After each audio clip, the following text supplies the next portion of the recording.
Hi, I'm Jeanette Roche. This is Bridge City News. Here are some of the top stories we've been following. Tickets issued at Lethbridge tent encampments. Its occupants are given 24 hours to vacate. Plus, COVID vax for kids getting mixed reactions. We speak with parents both for and against it. And the first grain ship to leave Ukraine since the war is on its way to Lebanon. Your nation, your province, your southern Alberta. From the heart of Lethbridge, it's Bridge City News with Jeanette Roche. Thanks for joining us. Is the city of Lethbridge doubling down on its handling of its tent encampment situation? Residents of the site were issued some unsettling notices Wednesday morning. BCN's Naveen Day was there and has the details.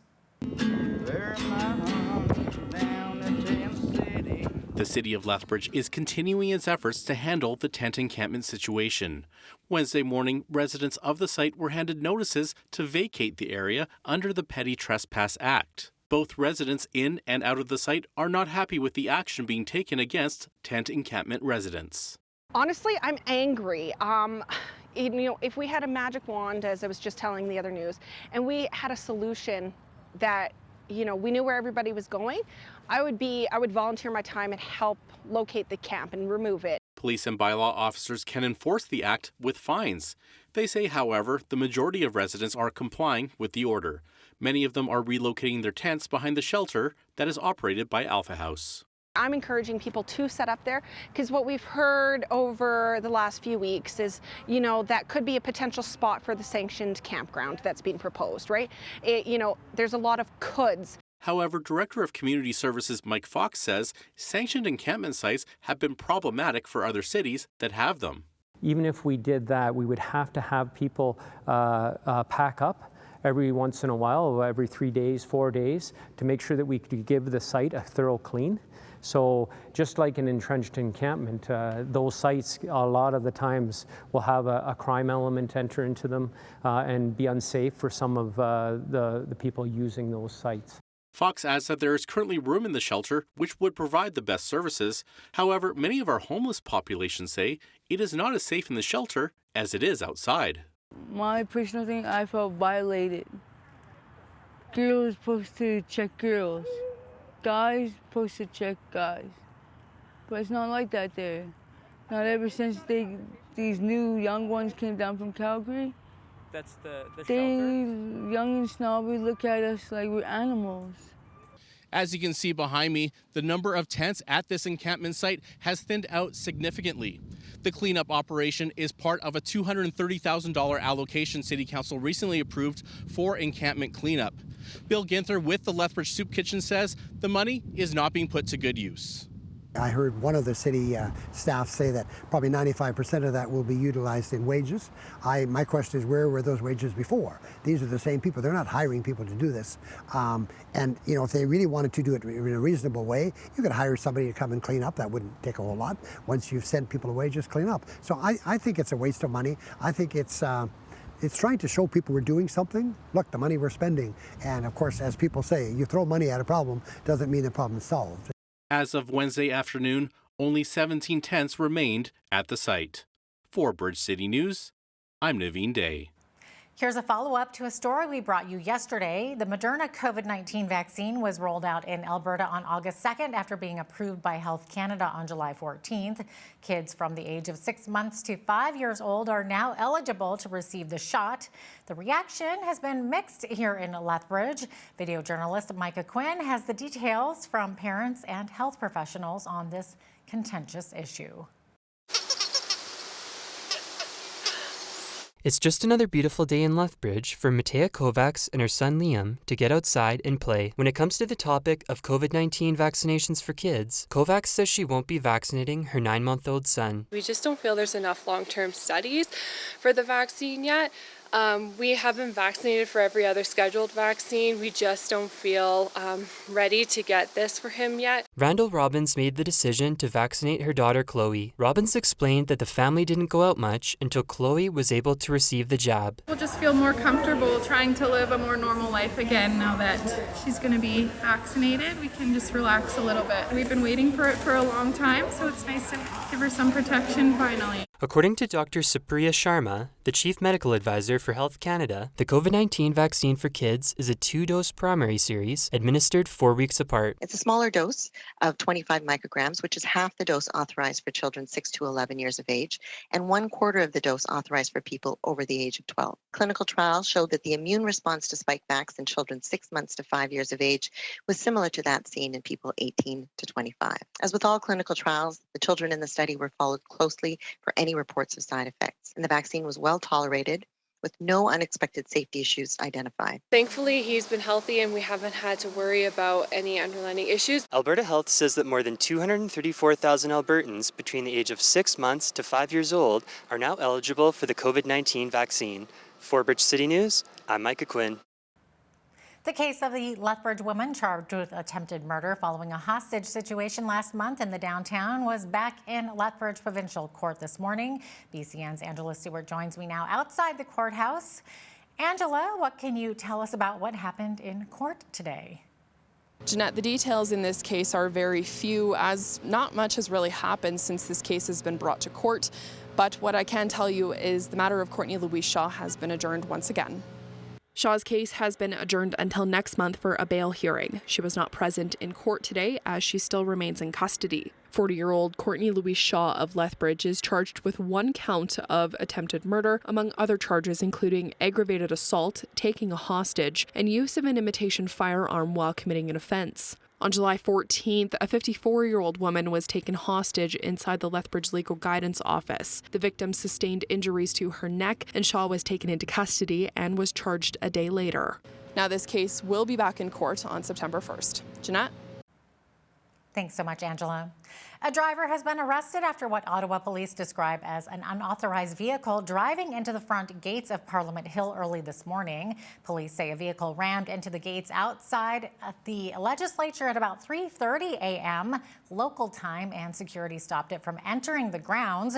No criminal charges have yet been laid. The incident appears to be unrelated to another crash later this morning that saw an amphibious tour bus busting into the gates outside the unoccupied official residence of Prime Minister Justin Trudeau.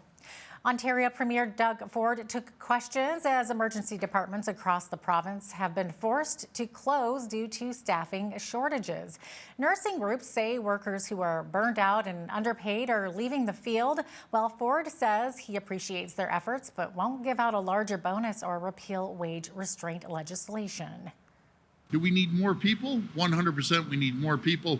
Are we willing to get more people? We're doing everything in our power to get more people on board. We're hiring an additional 5,000 nurses on top of the 10,500 healthcare workers that we have. 9 out of 10 people that are going into emergency areas, because we measure it, are getting taken care of within the health parameters. And I believe from the time they walk in, time they get treated, time they leave, it's within 8 hours. Can we do better? We can always strive to do better. I appreciate the great work they do. I appreciate the PSWs. That's why they ended up getting a $3 increase. We're acknowledging them. We need more nurses enrolling into the College of Nurses, be it internationally or through the colleges, getting trained until they can be part of the solution. Meanwhile, Alberta Health Services has cut back hours to the Urgent Care Centre at South Calgary Health Centre due to staffing shortages, a decision Mayor Jyoti Gondek is calling an alarming development for Calgarians seeking medical care. Effective yesterday, the centre will operate daily from 8 a.m. till 8 p.m., which is a reduction of 2 hours. Patients requiring non-urgent care and treatment after 8 p.m. are asked to look at other care options. The government of Canada delivered a national apology to Papi, Kazee's Cree Nation in Saskatchewan. Mark Miller, the Minister of Crown Indigenous Relations, was in the community today to offer the apology. Papi, Kazee's Cree Nation was home to a rarely acknowledged part of Canada's residential school history, the File Hills Colony. Participants in the colony were selected for a so-called social experiment after graduating from residential schools and industrial schools.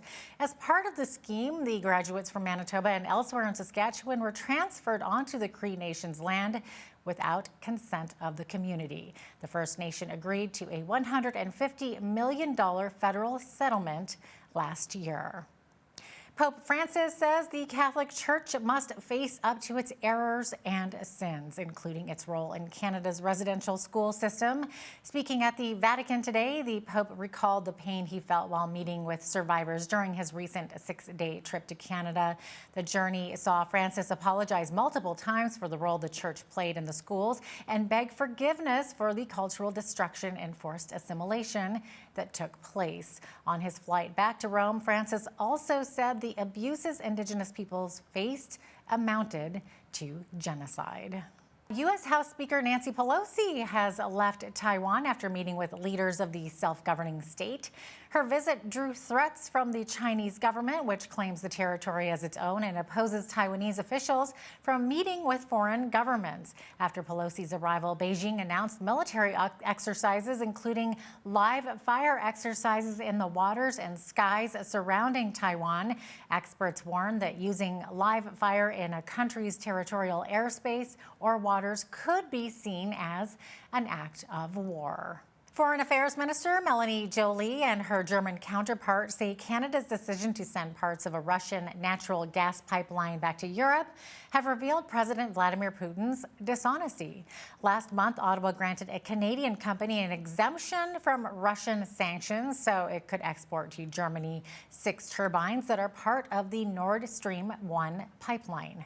What the argument that prevailed was finally the fact that we had to call Putin's bluff. Should he weaponize energy flows going from Russia to Europe, he needed to make it clear. It needed to be clear for the world. So he could not use the pretext of a turbine stuck in Montreal as the reason for why he was basically reducing the flow of Nord Stream 1. So that's why we decided to send it back. Meanwhile, the first grain ship to depart Ukraine under a wartime deal entered the Bosporus Strait in Turkey on the way to Lebanon after its cargo was checked and approved Wednesday. Turkey's defense minister said an inspection team finished its review aboard the ship called Razoni. The delegation included officials from Ukraine, Russia, Turkey, and the United Nations. The Razoni is carrying tons of Ukrainian corn, and the inspection took place off of the coast of the Black Sea near Istanbul.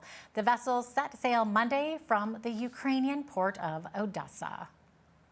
The UN nuclear chief warns that Europe's largest nuclear power plant in Ukraine is, quote, completely out of control, and is urging Russia and Ukraine to quickly allow experts to visit the sprawling complex to avoid a nuclear accident. The physical integrity of the place has not been respected. There was shelling at the beginning of the war, and we hear quite regularly information, and we receive information about projectiles overflowing or flying, or falling on the place, or drones, or things like that, which are, of course, compromising the physical integrity of the place. What we need is the cooperation of the Russian occupiers, and we need the cooperation of Ukraine, because what I want to do is to go to their nuclear power plant. So what I'm pleading is for a practical approach to this. What's at stake is the nuclear safety and security of the biggest nuclear power plant in the European continent. You may recall seeing or hearing about a famous photograph that was snapped 50 years ago during the Vietnam War that shows a young girl running from a village that had just been hit with a napalm bomb. Fire had burnt the girl's clothes right off of her as she ran, and the Pulitzer Prize-winning photo became famously known as Napalm Girl. Well, that girl eventually became a refugee to Canada. Kim Phuc Van T recently had the opportunity to welcome Ukrainians fleeing the war in their country to Canada on an aircraft that depicts that famous photo. I just received the email from Enrique's assistant. They bought the permission of my picture in 1972. So he has a wonderful idea that Enrique have 787. His mission, like helping refugee people. He painted my picture in his aircraft, and he put the no war beside and no war in Ukraine language. I was there, welcome them. My emotion, my memory, my pain, my loss, everything had come to me. 30 years ago, I was a refugee to Canada, knowing nothing. What happened in the future? So many unknown things will happen to them. I'm so thankful to be alive and to be there for them. A wildfire tore through the town of Klamath River, California, near the Oregon border, population 200, destroying most of the homes and businesses in the community. Looking at the footage, you'd think it's from a war zone, not a wildfire. Roger Derry and his father Roger have lived in the town for more than 40 years. Now they're one of the few families left in the town after wildfire destroyed most of the homes and businesses there. When that fire came over that ridgeline, it had 100-foot flames for about 5 miles, and the wind was blowing it, and it was just coming down like a solid blowtorch. There was nothing to stop it. Everything's gone except you go up toward the Oak Knoll. There's 1 or 2 houses there that are still okay. The rest are all gone. It's very sad. It's very disheartening. Some of our oldest homes, 100-year-old homes, are gone. It's a small community. Good people, good folks, for the most part, live here, and in time we'll rebuild. But it's going to take some time now. We've been really badly devastated. No wildfires here, but it was a beautiful warm day in southern Alberta today. A bit windy though, and we had some light cloud coverage, but reached our high of 28 degrees. Well, that sun and the wind will be sticking around into tomorrow. Full weather details are coming up right after the break.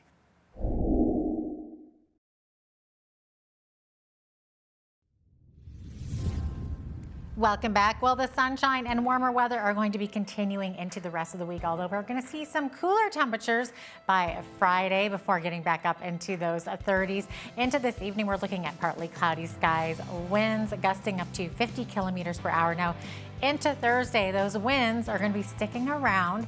They're going to start at 20, they're going to gust to 40, gust to 60, and gust all the way up to 80 kilometers per hour by the U.S. border, and that will happen by late afternoon into tomorrow evening.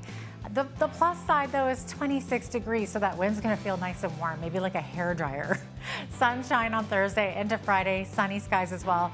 High only 22 degrees, so that's well lower than our average for this time of year. Back up to 25 on Saturday, up to 29 Sunday.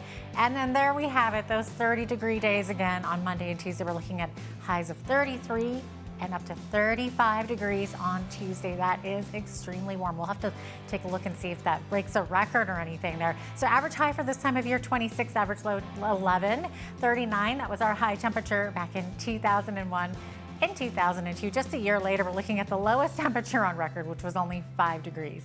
6:04 is when the sun rose this morning. Sunset this evening, 9:11 p.m., giving us 15 hours and 7 minutes of daylight, 2 minutes shorter than yesterday.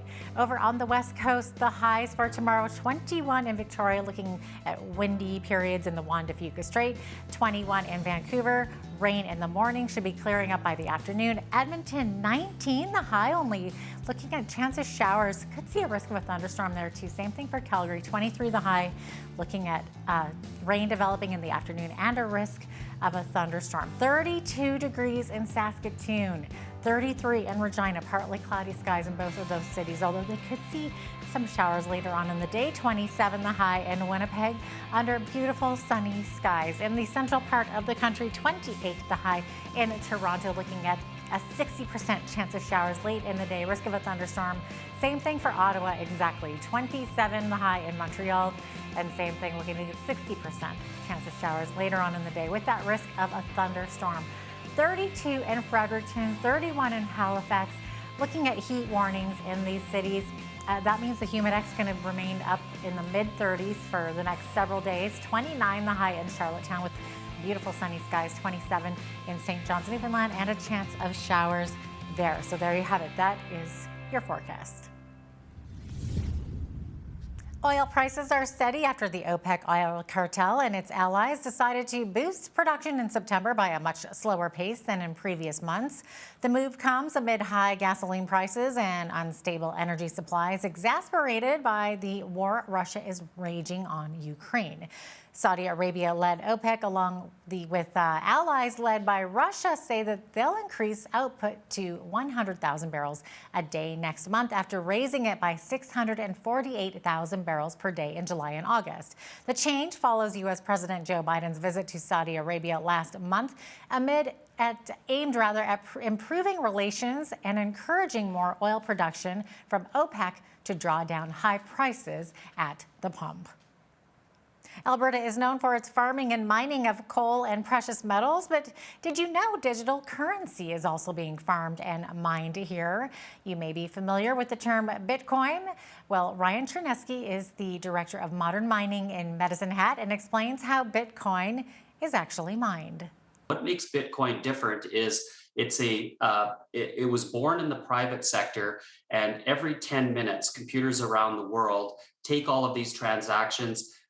They compute and they compete for solving a puzzle that's on the protocol. So there's a mathematical puzzle. Every computer in the Bitcoin network is trying to solve that problem. The winning computer that solves that problem receives Bitcoin as a reward. You can catch my full interview with Ryan Chernesky coming up in the second half of the show. And now here's a look at today's markets. The TSX was up 40 points on the day to finish at 19,545. The Dow was up 416 to 32,812. The S&P 500 was up 63 points to 4155, and the Nasdaq was up 319 points to 12,668. West Texas Intermediate oil was down 376 to 90.66 US per barrel. Natural gas was up 56 cents to 8.27 US. Gold was up 10 cents to 17.6539 US per ounce, and silver was even at 20.07 US an ounce. Feed wheat is at 11.02 per bushel. Barley is at $8.14. Canola is at $18.35, and corn is at $10.54 per bushel. Live cattle were up $1.33 to $137.90. Feeder cattle were up $1.23 to $179.35. Lean hogs were up $1.15 to $121, and the Canadian dollar was up slightly over the past 24 hours to 77.87 US.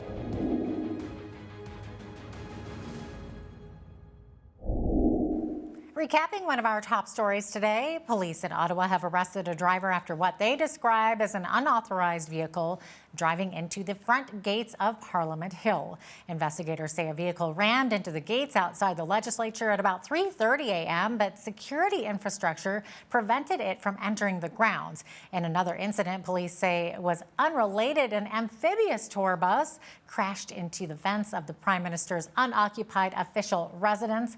No injuries were reported in either crash. Up next, we hear from a marriage coach who tells us how the secret to a happy marriage is understanding each other's greatest needs. That is right after the break.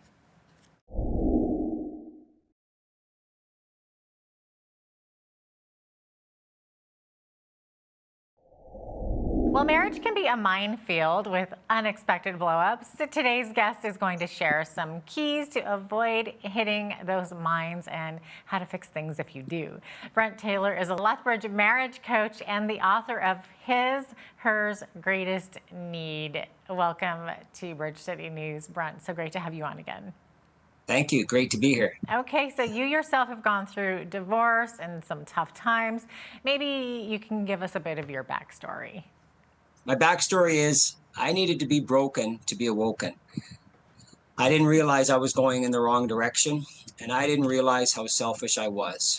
And so, you know, you get teased and bullied when you're young and you're a fat little porker, and you grow up with a lot of insecurities, and that turns into some so-called addictions. And so you want to make it right. So I raised $20 million and started the largest manufacturing plant in Canada, and I was going to the moon.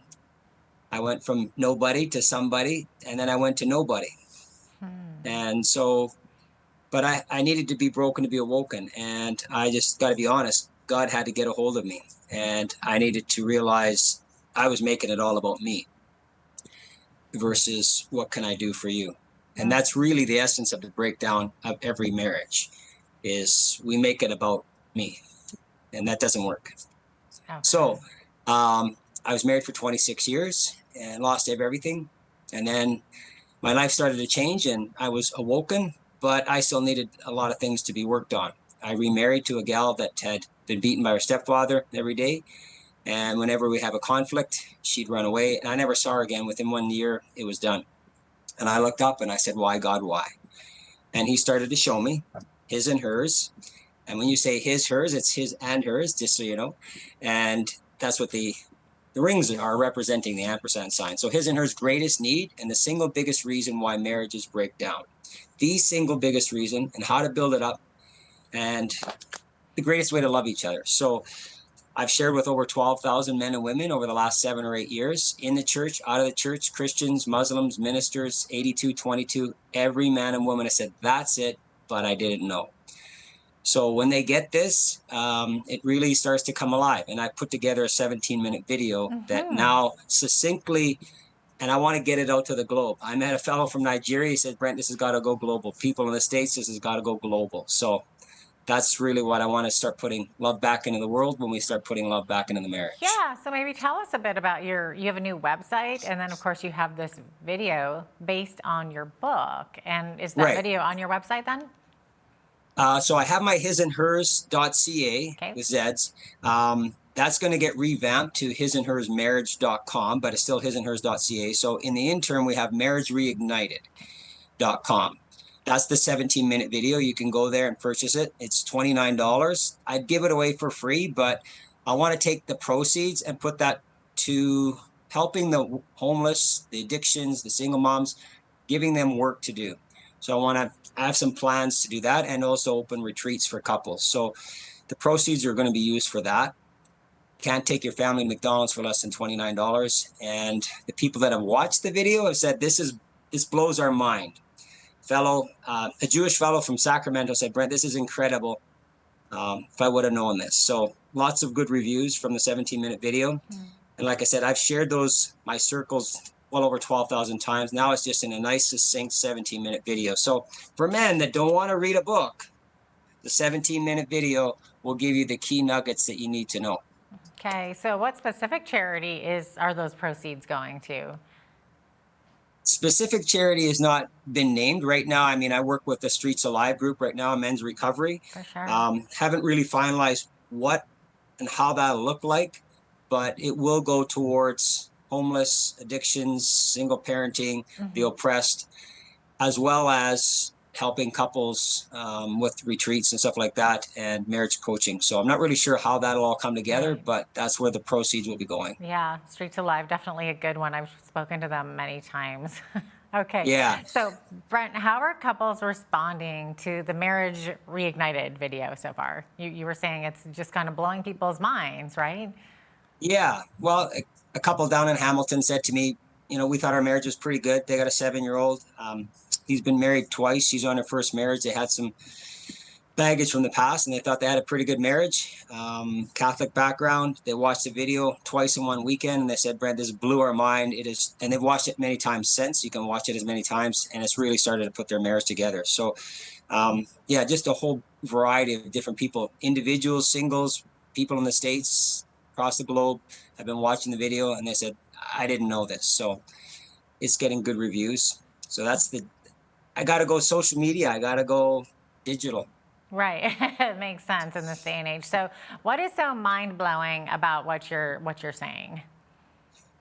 Well, most men and women have no idea. Out of 12,000 people, nobody's guessed the greatest need for man. Not one person ever. And when they realize that, and then when they realize the greatest need for women, and about 20, 25, 30 people have guessed that.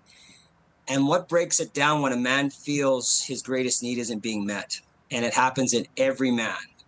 And what happens when a woman responds to what he does and what she does, and it just actually creates more fear, and it goes around and around and around. They didn't see that, but when I describe it to them, they see that's exactly what happens. And then putting it back together, what he needs to do to put it together and what she needs to do, and the greatest way to love each other. I get some real big jaw-dropping eyeballs when they see what they were doing and what they can be doing. So really, it's very profound, and it's really simple. Okay, interesting. So now, Brent, you write in your book that the greatest need for the husband is significance. So Right. Is that kind of what you're alluding to there with your video? 100%, 100%. right? Okay, so maybe you can explain what you mean by husbands needing that significance. Right. Because every man wants to be his wife's hero. And when it starts out, usually in the beginning, the sex and the roses are great. He feels like number one, significance, and she's going to live happily ever after. That's security. Usually the thing that breaks it down the most is the children come along. When a man and woman get together originally, oxytocin is released in that intimacy. But when mama bear is pregnant and birthing and nursing, massive oxytocin is being released. So now she's getting her cup filled, because what we don't realize, we come alive when we give, not get. So now she's giving to the children. Now she's giving that way. She doesn't understand why he doesn't get what she's getting. And she's being pulled to the children. She doesn't see that her cup is being filled, her responsibilities are there. And he's going, what am I, chopped liver? So he's still going to her, and he's getting blocked because she's giving to the children. He's not able to give. Most ladies think my husband wants to get sex. Not true. He wants to give love. He happens to love physically and solvingly. Most men want to solve their wife's problems. That's what they think they're supposed to do. She doesn't want a problem solved. She wants him to listen to her feelings, because the problem's not the problem. You may say, well, what do you mean the problem's not the problem? The problem is secondary. She wants to know that he cares about her feelings. And he's going, well, why don't we just fix the problem? Then she won't have those feelings anymore. No, she wants him to care about her feelings. That's her primary concern. If he cares about her heart, then she feels safe, then she feels secure. Then she can return that love. But when she feels criticized, which is his solving, then she takes it personally, and then she wants nothing to do with him physically. Now, for a wife, you say in your book that the biggest need tends to be security. Right. So here's proof. Mama bear comes by and sees you have a son, Alex. Alex is climbing the tree at 6 years old, and you look up and say, Alex, you better be careful. You might break a leg. You better get down from there. Boom, you just planted the proverbial seed. Falls, breaks his leg. See, I told you. No, just joking. But she's worried about his safety and security. Mama bears are very sensitive. They're always aware. You take a lady and you send her to New York and the slums of New York and in the ugly streets and the pitch black midnight. Do you think she's going to want to go for a walk by herself in the pitch black? Probably not. She wants her husband, a friend, a dog. She's probably not going to. Men, they might look around the corner, but they're probably not going to be worried about the security. Papa Bear comes by, sees Johnny climbing a tree. Hey, good job. If you reach here and here, you can go higher. He wants to conquer. Mm-hmm. He wants to accomplish. He wants to be victorious. And he wants to be his wife's hero. He's the pursuer. She wants to be pursued. You tell me, not one woman in this world she wants to be fought for. And there's not a guy in the world that doesn't want to be his wife's hero. Oh, there you go. Okay, so you're doing a good job at identifying the problem. So how can a husband properly listen to his wife's feelings? You'd mentioned that it's just so important for wives to have their husband listen. Why is it so important for a wife? And then how can the husband properly do this? Right. Well, first and foremost, I think she's got to realize, you don't listen to me. You don't hear what I say. She's got to notice her motive. Oftentimes it's about what you can do for me. She wants him to listen to her. That's a very self-seeking motive. And because we're creatures of habit, as I've done before, I cross your arms. That's the way I cross my arms. But if I have to reverse it, it's not as comfortable. So we're usually, so we don't even realize it's what you can do for me. So first she needs to check her motive. That's very important. There's a biological reason and there's kind of a habitual reason. At about 8 weeks old, boys get a rush of testosterone. So up to 8 weeks, both boys and girls are roughly the same. They're communicating goo goo gaga with their moms. They're getting their diapers changed. They're smiling. Their conversation is hitting. When the testosterone hits, it reduces his tendency for verbal communication. It increases his tendency for action and competition and aggression. If he's going to be a protector, he has to have that. So he grows up not comfortable. Most men not comfortable with sharing this conversation that females have grown up with their whole life, sharing conversation. So they're very proficient and they didn't have the testosterone rush. So that's part of the biological reason. So it's a habit and it's biological. Plus they want to solve the problem. That's how they're wired. So as soon as she starts venting the problem, he's already starting to solve it. He wants to solve the problem. He wants to love her. He wants to help her. He doesn't want her to have those feelings because he feels bad that she has those feelings. So he'll blurt right in and start solving. The other thing that causes him to not listen is men think in boxes. So he might be somewhere else. Women, they can go back and forth. They can switch gears. They can follow the popcorn in the air. No, he's one at a time. So he may not have the time, and she can pop back and forth. So she doesn't understand why he doesn't think the way she does. So he actually needs time to pull out of this box and into this box. So she needs to give him that time. Right. So she needs to give him that time to do that. Men think that they're supposed to solve the problem. They don't know that they're supposed to be listening to feelings. If you say, a lot of women say, I feel that we should do this. And men go, I think that we should do this. Much more feelings orientated, much more facts orientated. Men are visual. She's more verbal. They're very opposite. The name for female, or when God said, I'll give you a helper suitable, is azer kenegdo. One of the meanings for kenegdo is opposite. How they approach sex and physical intimacy is exactly the opposite. I have a booklet that I just wrote. It's a mini book. It's 49 pages. It's the 7 opposites of man and woman and how they attract, complement, and complete. And the biggest misunderstanding about sex and unity, this is probably the biggest breakdown of all marriages across the globe and how they're exactly opposite. It's in chapter 6. It's a free booklet. If all couples knew this, it would probably transform our world. And it's not in any other book. It's not in the church. It's not in the counselor's office. I just say it was divine appointment. Wow. Okay. It looks like we are running out of time, but really quickly, how can viewers get a hold of your booklet or your book or your video? So the video, if you go to marriagereignited.com and you can order the video and or the book there as well. You can go to my website, hisandhers.ca, and order the book. There's 2 ways, Amazon, or you can get it directly from me. Or you can go to Amazon directly and just type in His and Hers Greatest Need. Order that way. For coaching, you can go to my intro. I know it's a lot of websites, but intro.hisandhers.ca. My email is brent@hisandhers.ca. Okay. And my phone number is 403-816-5049. You can text me, 816-5049. So, and if you want, I will send you the free booklet on the 7 opposites, and that will give you some major nuggets to really help you. But I would encourage you to get the video and the book. Thanks so much for being with us today, Brent. So thank you.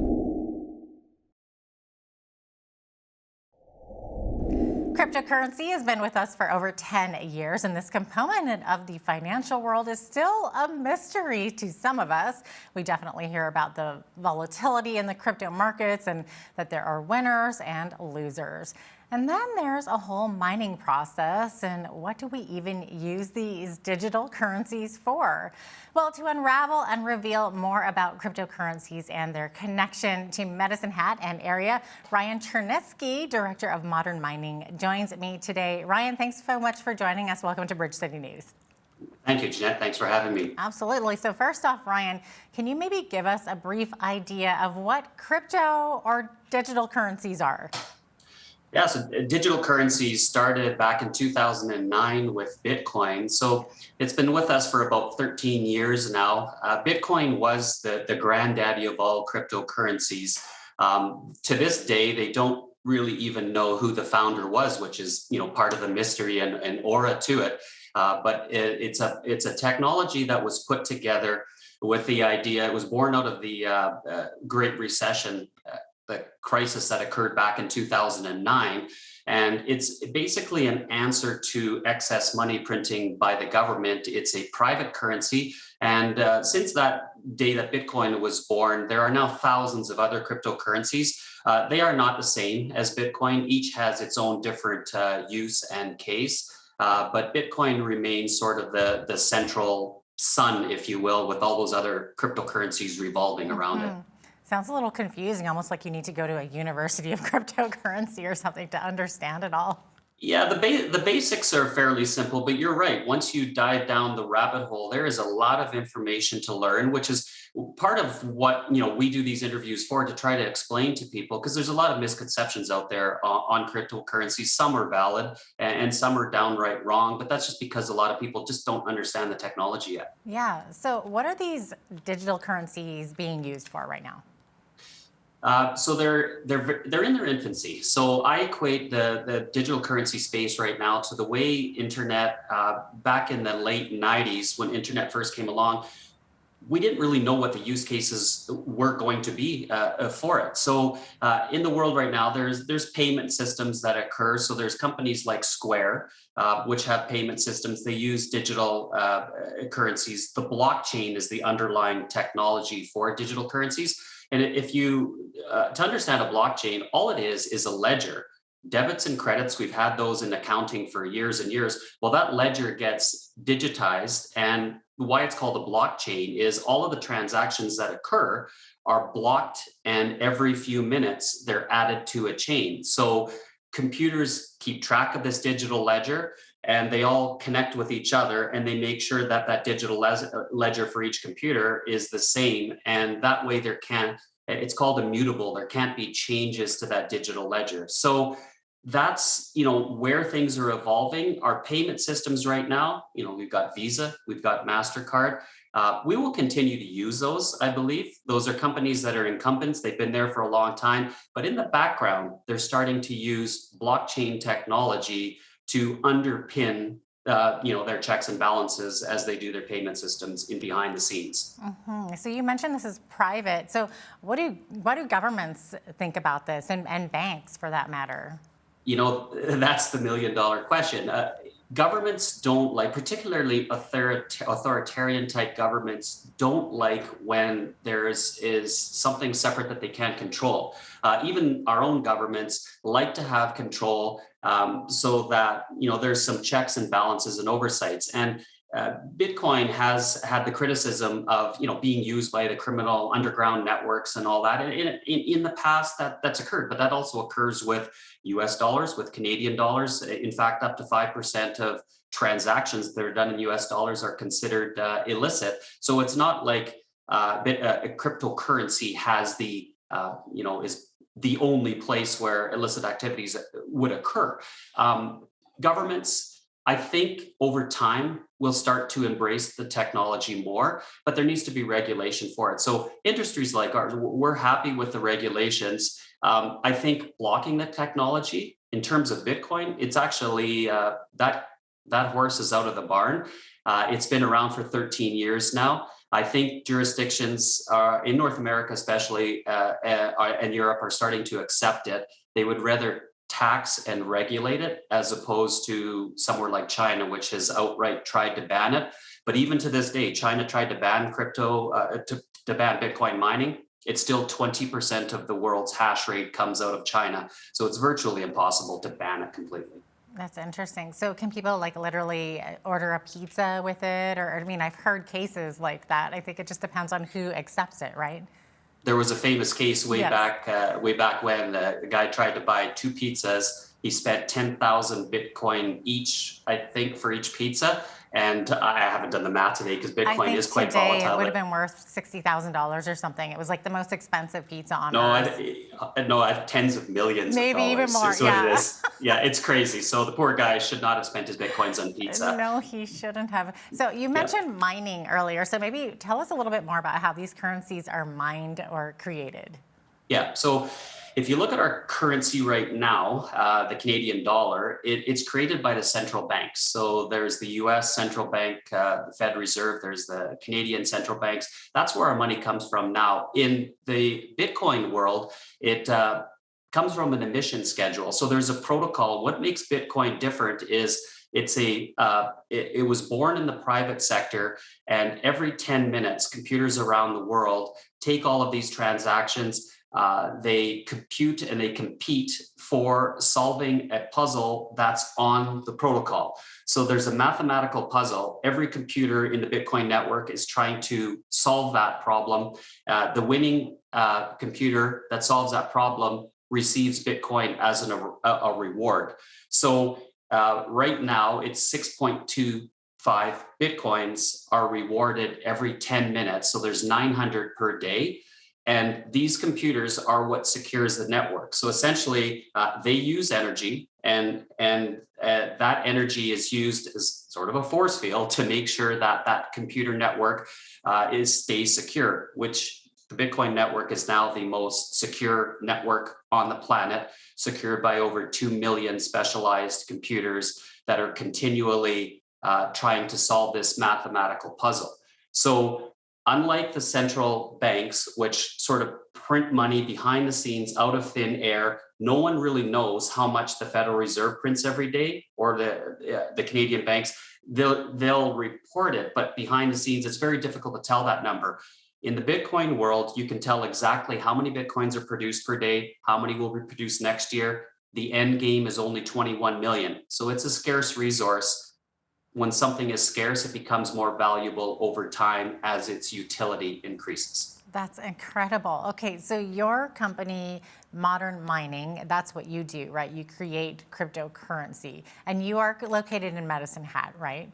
Correct. We're a Bitcoin miner based in Alberta, out of Medicine Hat. Why did you choose Medicine Hat for a mining location? So the Alberta electricity market, and electricity is our biggest expense in the business, is deregulated, but there are regulations in Alberta. So throughout most of Alberta, you have to pay transmission and distribution charges. Alberta allows municipalities to produce their own electricity. And what's unique about Medicine Hat is there are large gas fields in the area. So energy for Medicine Hat is produced through these through generators for these gas fields. And the transmission and distribution charges, which are one of our biggest expenses on the electricity cost side, is less expensive there. So, we worked with the municipality. Businesses like ours, bring in jobs, and that's what municipalities want. So they've been wonderful to work with, and we certainly would like to continue to grow in Alberta, stay within Canada. There are some difficulties in the Canadian system with we're trying to work with. Other jurisdictions are a little bit more friendly to Bitcoin miners, but we certainly would like to develop the technology more north of the border here. Yeah, definitely. So do you think Medicine Hat or maybe other parts of Southern Alberta could become kind of like a hub for this new kind of mining? I think they could. Yeah, I think the Alberta government has a mandate to try to expand our business within Alberta beyond oil and gas. We're trying to diversify our electrical sector so that it's not reliant on fossil fuels. I think Bitcoin mining, one of the big utilities of it is that it can help to balance out electrical grids. So as we move towards more wind and solar, the sun always doesn't shine, the wind doesn't always blow, And so what energy providers have to do is they build those solar farms and wind farms much greater scale than they need to be, because on days when it's cloudy and not windy, you don't have as much energy. So if you put a Bitcoin miner on site, then when there's too much energy produced, windy days, sunny days, Bitcoin miners can use that energy because it's in abundance. When there's no wind and no sun, there's less energy produced. We need to, turn on our machines at home. Then the Bitcoin miners can shut down. There's more energy to go out to the grid. So instead of these highs and lows that you get, it tends to flatline the grid much more and keep the prices stable. So there's one of the real world utilities where power companies are starting to recognize that a fleet of Bitcoin miners on site monetizes that excess energy and helps to reduce prices and costs for you and I at home. Interesting. So is solar a viable power source then for your kind of mining? It's coming along. It's the problem with solar, right, is our battery technology is getting there. It's not quite there yet. So it's great when the sun's shining, but what do you do at nighttime when all of a sudden the electricity disappears? The miners we use, they're very expensive. So they like to be online 24/7, 365. So as battery technology improves, I think solar is going to be a much more useful in Bitcoin mining. But there are companies out there right now. I believe Square's one of them. Tesla might be as well. I think they're testing out large-scale solar Bitcoin mining operations. And like I mentioned previously, I don't have a crystal ball for the future, but I do believe it's going to be a strong part of our network in the future on our electrical grid to help stabilize things. That's so interesting. Okay, so on the topic of southern Alberta, of course, so one of the big topics of conversation in this region is Orphan Wells. So how is your company or maybe others helping with a solution to this? That's a unique problem to Alberta. I mean, we're in oil and gas, and we know there's thousands of orphan wells out there that need to be remediated. Well, the government, the taxpayer, they don't want to pay for it. Industry doesn't want to pay for it, but yet you've got thousands of wells out there. To my knowledge, no one is doing this right now, but we would be absolutely open to using Bitcoin mining to monetize the energy that's on site. And one of the beauties with Bitcoin miners is they're very portable. So you can take them, move them all over. They can go to remote sites. You could utilize that energy, turn that energy into dollars, use those dollars to then remediate the site.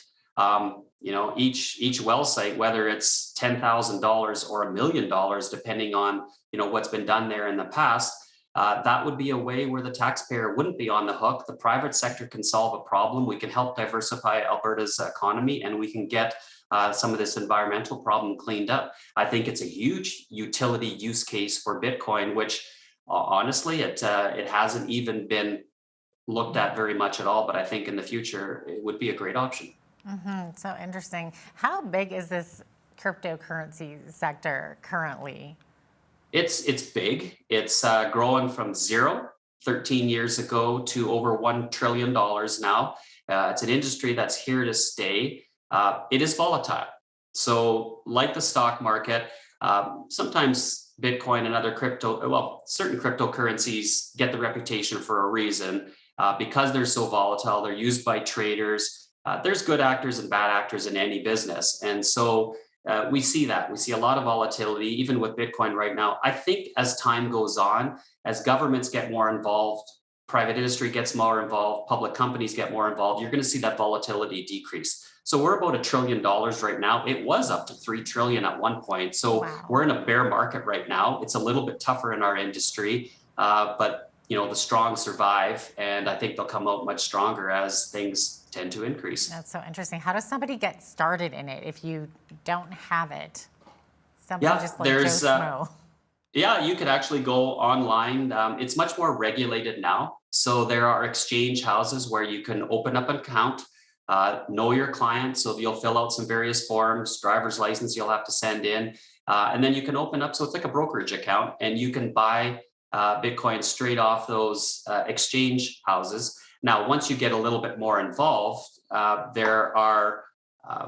you can hold your coins privately. So that's part of the interest in Bitcoin is instead of holding your wealth at a bank where there's third-party liabilities to it, and it has to be insured by the government and lots of checks and balances. In this case, you can actually hold your wealth separately in your own. There's I have one of them right here. This is a little ledger device, so you could literally have $100,000 if you want it on a ledger device. Only you know the codes and access, so there's no third-party liability risk with That's so crazy. What do you think is the future of cryptocurrency? Do you think it is the way of the future?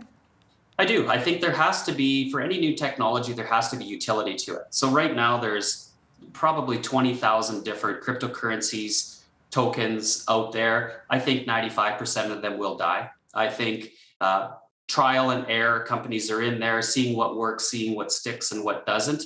I think certain of them, and it's very much like the internet was back in the late 90s, the Amazons of the world were born out of that. And I think you're going to see the same thing occurring right now. Those 20,000 are going to get whittled down, but those that do exist and continue will get much larger. I think Bitcoin, the granddaddy of them all, will be integrated to, like I said, Orphan Wells to help that. It'll get integrated into industry. Greenhouses, for example. If you want to grow food more locally and not import it from Mexico and California, long ways away, you could grow it locally. Well, how about using the heat that Bitcoin miners produce to heat greenhouses and reduce the cost there? So I think there's a great opportunity to localize things in terms of food growth production using Bitcoin miners as a heat source. So I think there's a great future ahead of it. Absolutely fascinating. But Ryan, that's all the time we have for today. Thank you so much for joining us and filling us in on the world of digital currency. Absolutely, Jeanette. Thanks very much for having me. Absolutely. That was Ryan Chernitsky, Director of Modern Mining, digging for digital values in Medicine Hat, Alberta. I'm Jeanette Roche on behalf of all of us here at Bridge City News. Thanks for watching.